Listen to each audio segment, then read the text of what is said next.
Police સ્ટેશનમાં જમા થતા વાહનોના મુદ્દામાલ તેમજ દેશી દારૂ અને વિદેશી દારૂના મુદ્દામાલનો નાશ કરવાની કાર્યવાહી વખતો વખત કરવામાં આવતી હોય છે। તે મુજબ આજરોજ પૂરા રાજકોટ શહેર પોલીસના 12 પોલીસ સ્ટેશન તેમજ ડીસીબી ક્રાઇમ પોલીસ સ્ટેશનમાં વિદેશી દારૂના જે કેસો કરેલા તેનો મુદ્દામાલ છે તેનો નાશ કરવાનો કાર્યક્રમ અહીંયા રાખવામાં આવેલો અને તે મુજબ નાશ કરવાની કાર્યવાહી કરેલ છે।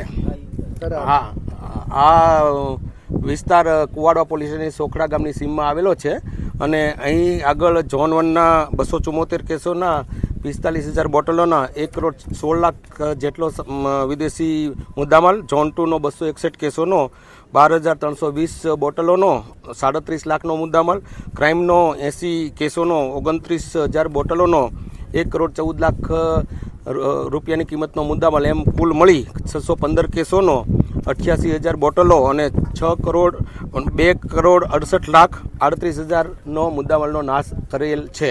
સર, આ કેટલા ટાઈમમાં પકડવામાં આવ્યો હતો? આપણે ગયા વર્ષે તમને ખ્યાલ હોય તો ડિસેમ્બર 2022માં આ વિદેશી દારૂ મુદ્દામાલનો નાશ કરેલ, આ જ જગ્યાએ કરેલ અને પાછો 1 વર્ષ પછી અહીં નાશ કરવામાં આવેલ છે।